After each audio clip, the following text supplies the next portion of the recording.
અમદાવાદની કરવી છે. અમદાવાદમાં કમોસમી વરસાદે એએમસીની પોલ ખોલી. તંત્રની પ્રી મોન્સૂન કામગીરીના ધજાગરા ઉડી ગયા. ચોમાસા પહેલા જ શહેરમાં રોડ બેસી જવાની ઘટનાઓ બનવા લાગી. રામોલના જાનિયાપીર ટેકરા પાસે રોડ બેસી ગયો. સામાન્ય વરસાદમાં રોડ બેસી જતા તંત્ર દોડતું થયું. કર્મચારીઓએ બેરિકેડ લગાવીને રસ્તાને બંધ કર્યો છે. રસ્તો બંધ થતા સ્થાનિકોને અને વાહન ચાલકોને ભારે હાલાકી વેઠવાનો વારો આવ્યો છે. તો આ દ્રશ્ય તમારી ટીવી સ્ક્રીન પર તમે જુઓ. મેટ્રોપોલિટન શહેર અમદાવાદ અને અમદાવાદની શું પરિસ્થિતિ થઈ છે કમોસમી વરસાદમાં.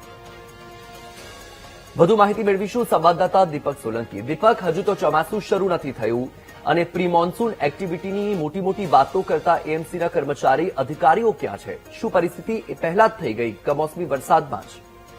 બિલકુલ જે પ્રકારે હજુ તો પહેલો વરસાદ પડ્યો છે અને તેમાં જ શહેરની પરિસ્થિતિ એ પ્રકારે જોવા મળી છે કે ચોમાસા બાદની સ્થિતિ હોય છે.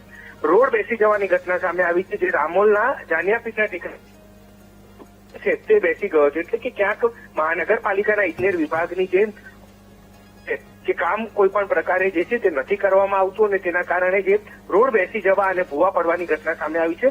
લગભગ અત્યાર સુધી 25 થી પણ વધારે ભૂવા પડી ચૂક્યા છે અને આજે જે રોડ બેસી જવાની ઘટના રામોલમાં સામે આવી છે ત્યારે હવે મહાનગરપાલિકા પ્રી મોન્સૂનના નામે કયા પ્રકારની તૈયારીઓ કરે છે તે સૌથી મોટો પ્રશ્ન છે. વત્સલ જી બિલકુલથી દીપક, માહિતી સાથે આપ જોડાયા, આપનો આભાર.